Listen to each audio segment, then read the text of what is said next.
Welcome to my channel. Hi guys, how you doing? I'm just on my way to look for maybe a wine rack. I'm still looking and I haven't had any success in the past couple of days in locating one. And so I'm just hoping that I find one at this next place. And if not, I probably have to end up going to IKEA, which I don't like to do because the lineups are so long. Way to go, IKEA. So anyway, guys, I'm just on my way now, and I probably will take another little walk later on. It won't take long to take a quick look inside and see if they have any wine racks at all. So I'll catch up with you later on. Bye-bye.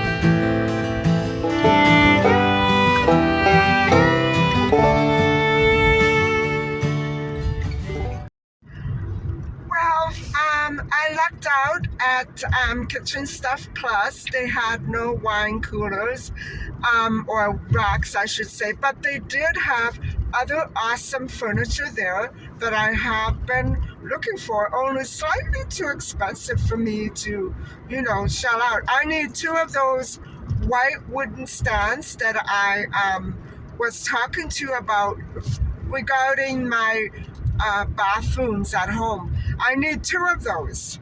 One for the powder room and one for the master bathroom. So I'm debating on whether or not I should really shell out that kind of money, because it's not really worth it, really. It's a shame that I need 2 of them. So and I need also that black fixture that we saw, that I showed you in the store. It would be perfect for my bedroom entry. And so because once I move that shelf that is in the hallway right now, I can put that there, and I can move the shelf into the master bedroom. And I would have done it, but I haven't found anything yet, so I'm leaving the big bookcase there. Anyway, guys, I don't know where to look. I don't know.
So, are we ready to discuss part 5 of the Melanie Leveille disappearance? I think we are. And where we left off last time was the witness accounts of the sightings. And none of them really panned out very well. They were quite mysterious and contradictory in a way. And so, anyway, what I wanted to tell you was that the current status of this case, it's pretty much a cold case, and Melanie's mother, Celine, has felt since about the third day after she went missing, after Melanie went missing, Celine had the idea, the notion that her daughter is gone. And it very well may be. There are no traces of her anywhere. And mind you, if she were trafficked, I'm not suggesting that Melanie would have willingly gone somewhere to work in a sort of underground type of place or country. She wouldn't have willingly done that. So if you understand what I'm saying, the police in, I believe it was in 2021, they uploaded all the facts and evidence of the case, concrete, not alleged. And they did upload the witness accounts of, sightings and what happened the day that she went missing and interviews. It all went online to PowerCase. And so the current status is that it's still under investigation. But it's not believed that she would still be around. I'm not sure what is going on, actually. So, I don't know how extensive the investigation still is. That's what I'm trying to say. And so, on with the next item on the agenda is a discussion of a man named Denis Leveille, and I will explain his relationship to the key players of this case. And so this is very weird. Bear with me. So Denis Leveille, as I've tried to explain in the first part of this story, was engaged to Sylvie Chartrand, who happened to be Celine's best friend. And so that doesn't necessarily mean a good thing.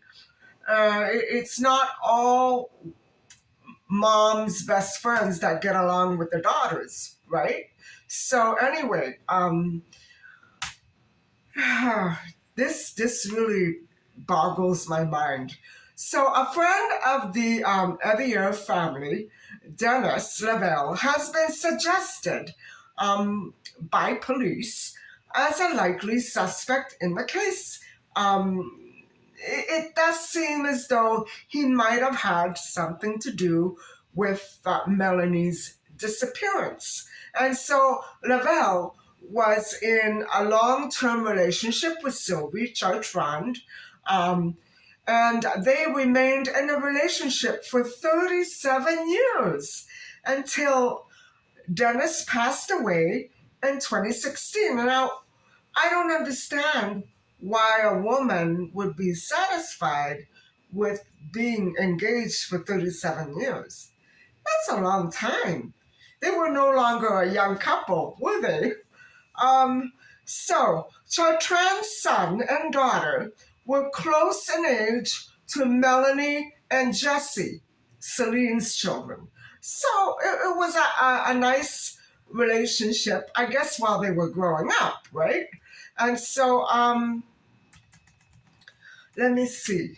They have been described I guess the four of them were described as being very much like siblings, all four of them. And I can actually understand that feeling because we had acquaintances with children who were close enough to my age, and we felt related. We felt like cousins or brothers and sisters. And so I know that feeling of closeness and familiarity with other children, with families that have other children close to your age. And so Denis Leveille worked as a driller in mines. He worked in the mines.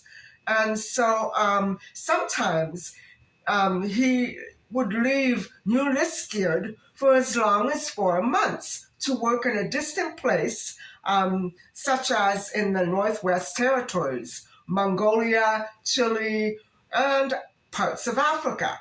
Wow, this is a little bit like,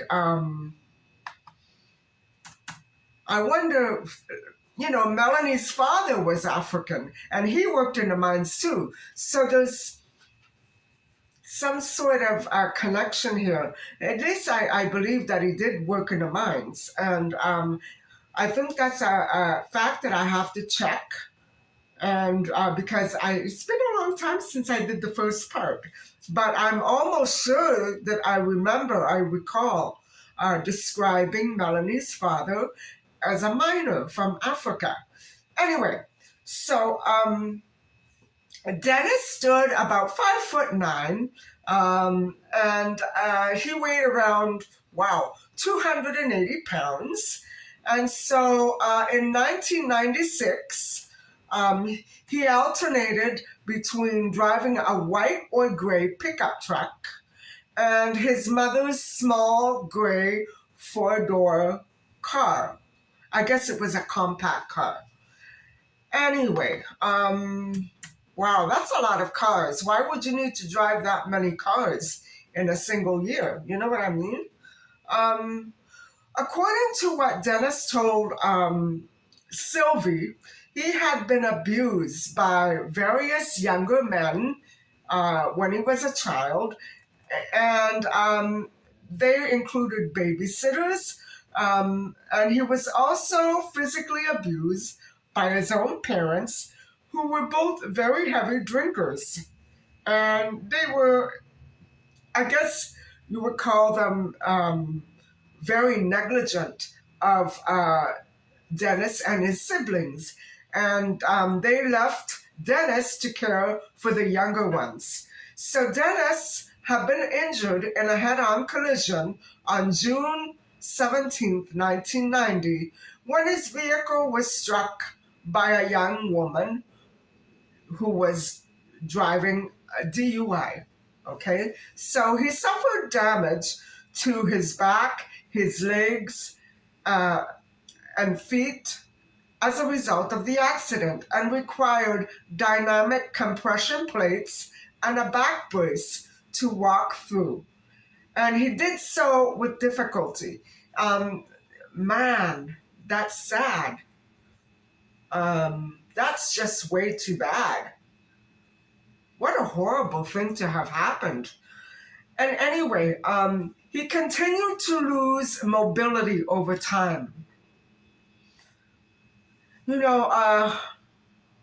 was a young girl. I wonder if it was done on purpose.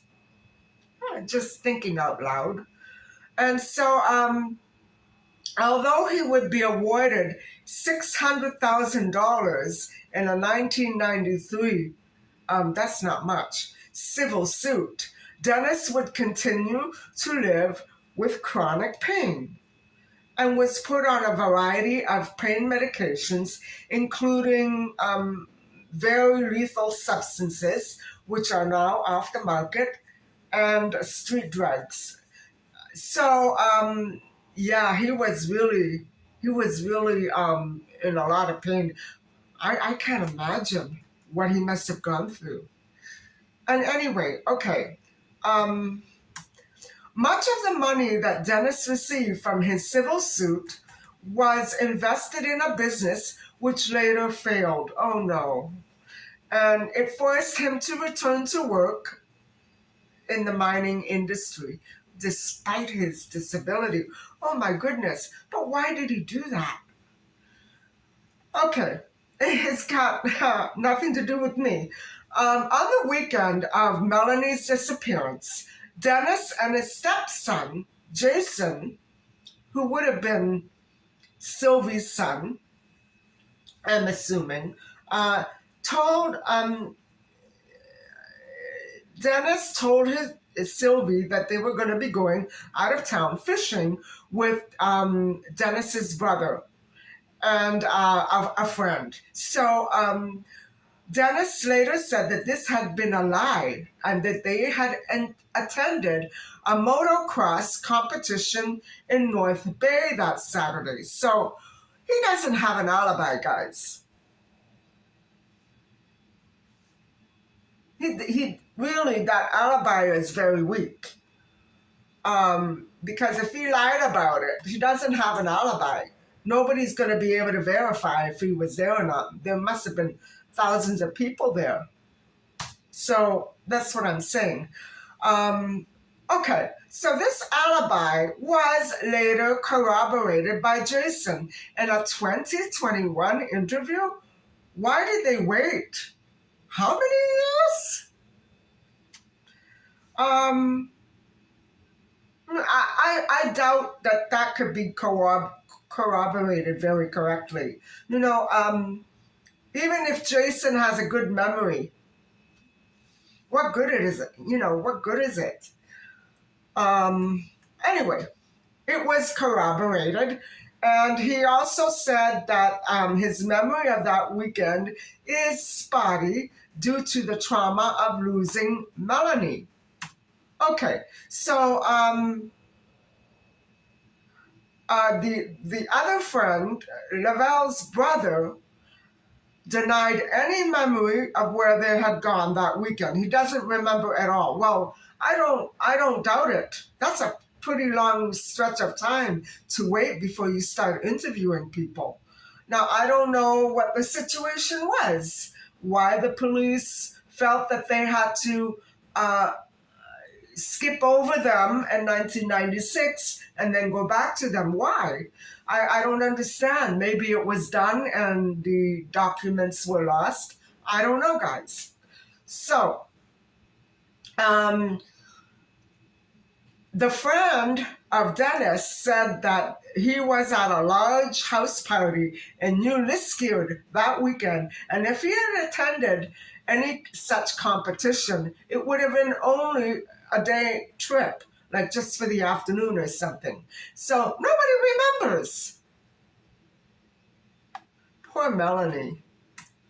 At some point, Denis told Sylvie that he had spent some time at a bar that weekend without the guys. So, I'm wondering what was really up. And so everybody returned home sometime between midnight to 6 a.m., I believe, on September the 29th. That afternoon, Denis told his neighbors that he was assisting with the search, and he even borrowed his friend's dog to offer its services to police, which investigators did confirm as true. Okay. So I don't know where to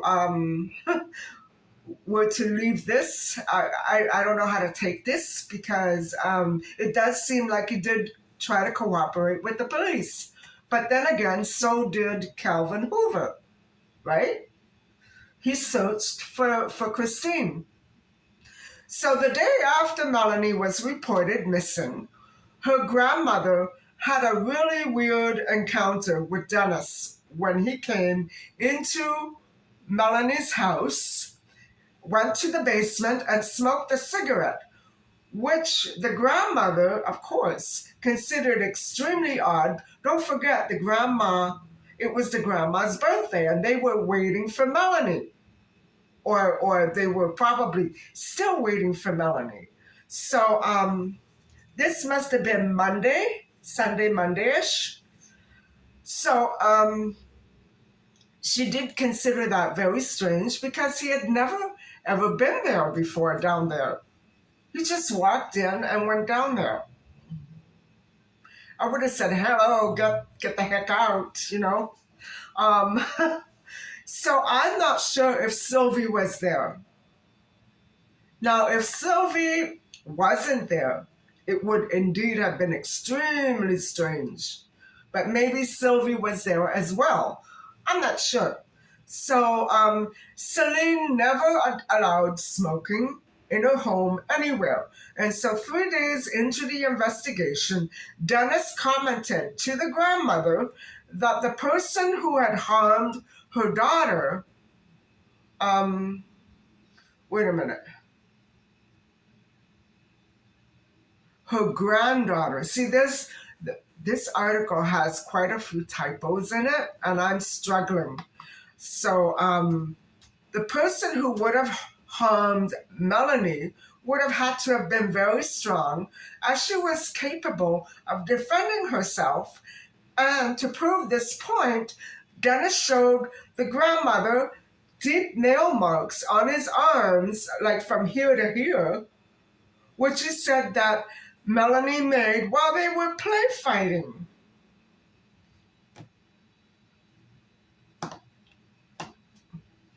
This guy is one weirdo.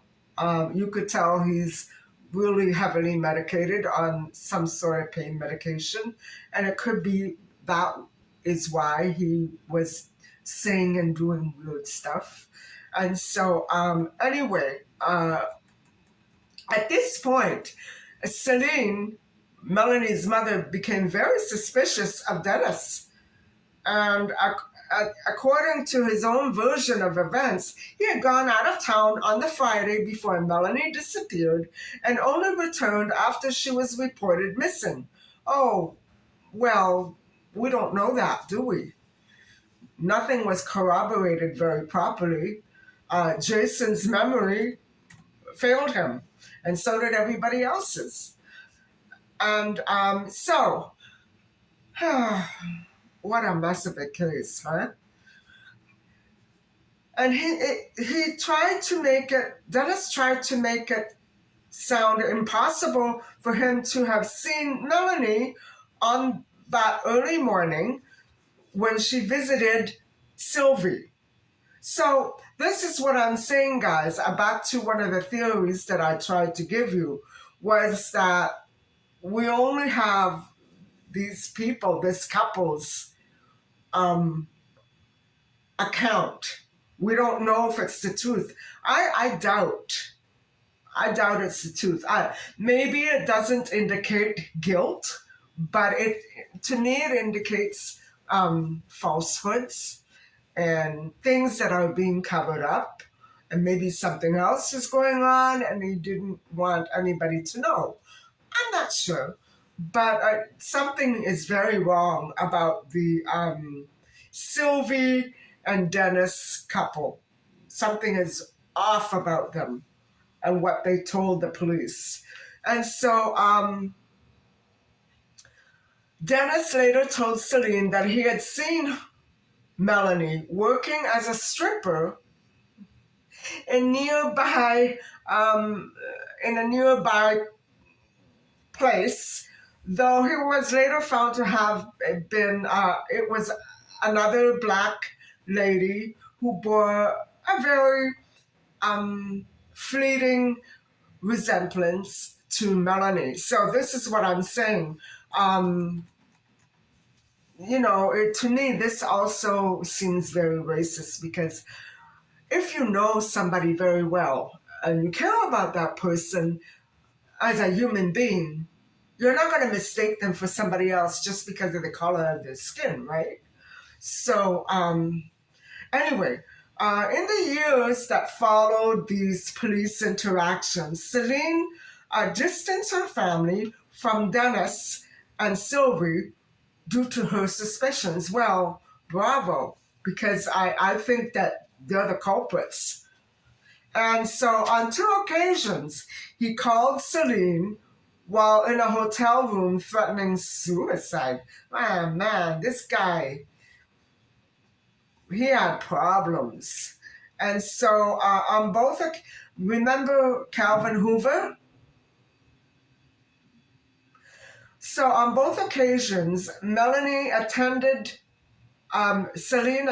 to Denis, believing that he was prepared to make a confession about his role in the case, but he never did.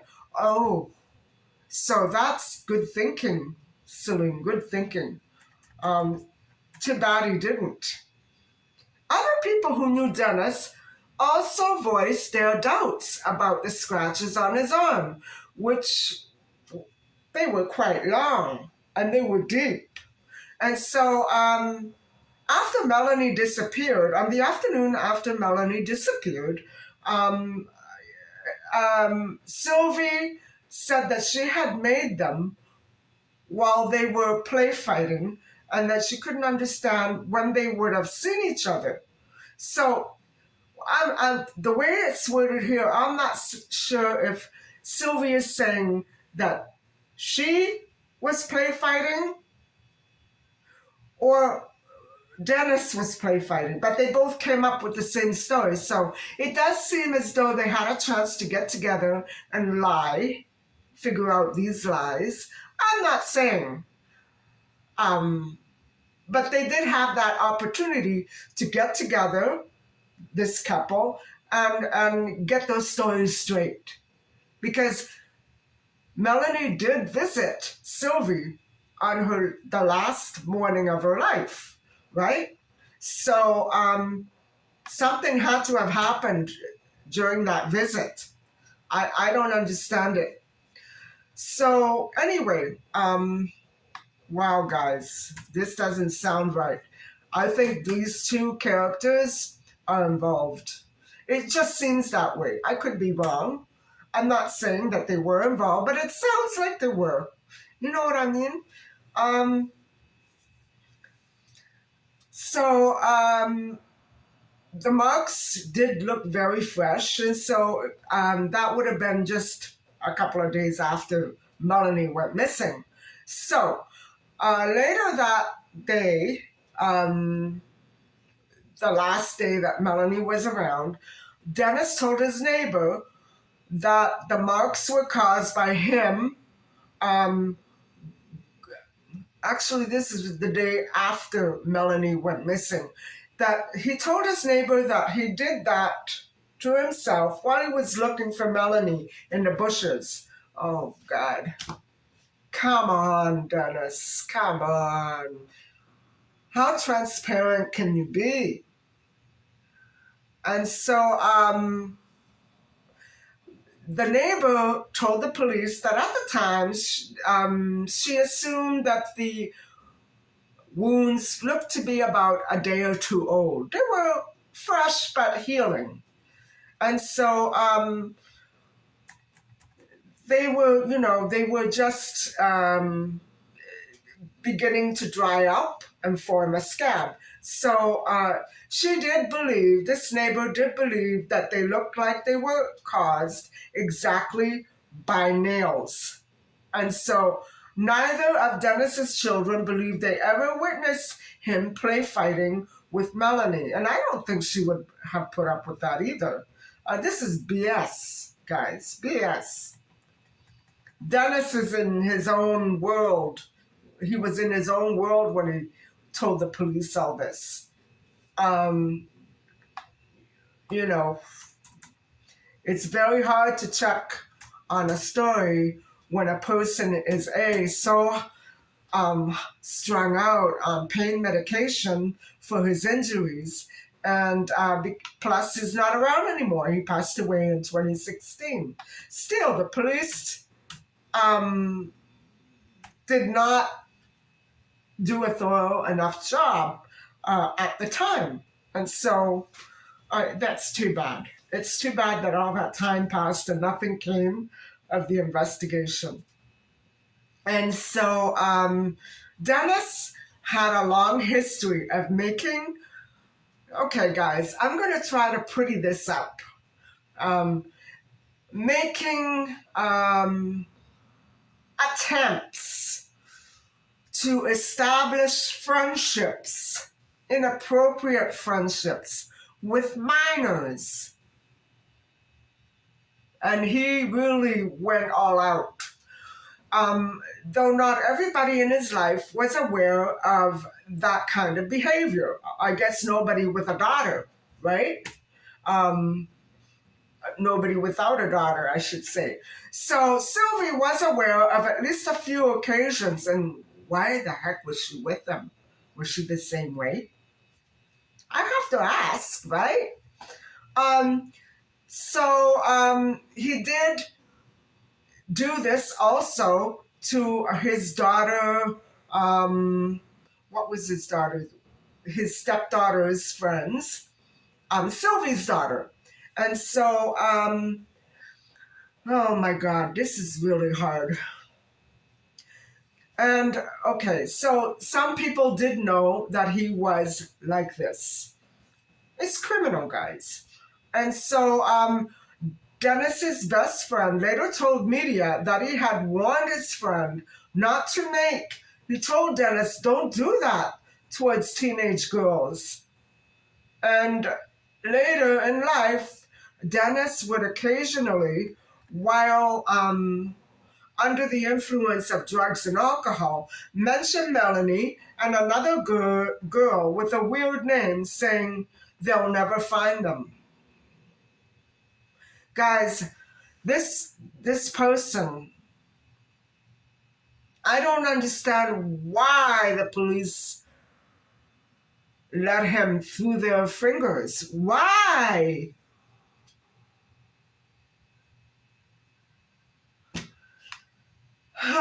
So Denis spent several months in jail for drugging and abusing one of his neighbor's nieces. Although he lied about his whereabouts after being released and told the neighbor that he had been working on his uncle's farm way out in another province in Alberta, yeah.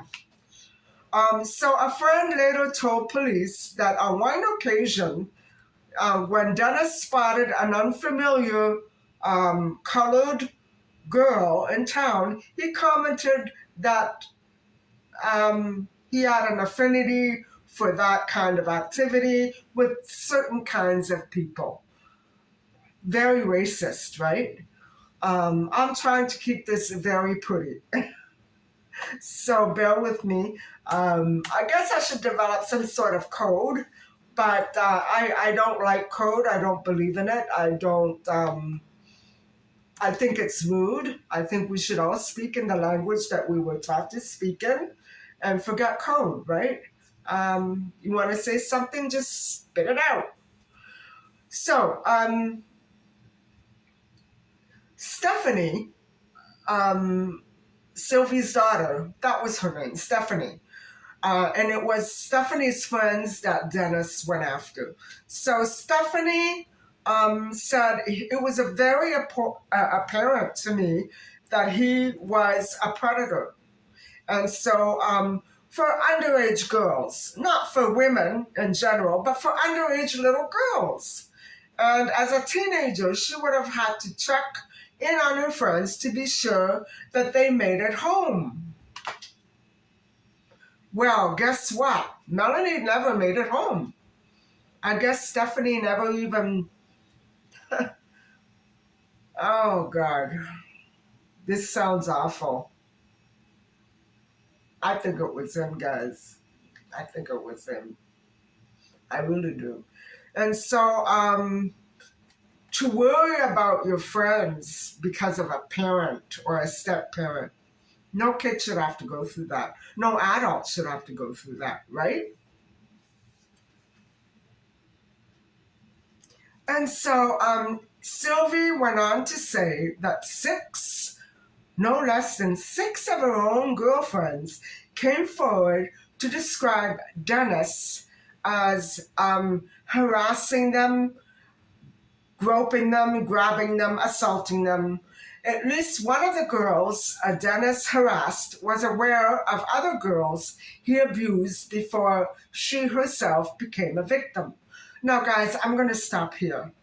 Um, it's a very long account, and I don't think that I can get through it without flying into another rage, and I want to avoid that. So, thank you very much for listening and watching. And please don't forget to like and subscribe. And I will talk to you again soon, very soon.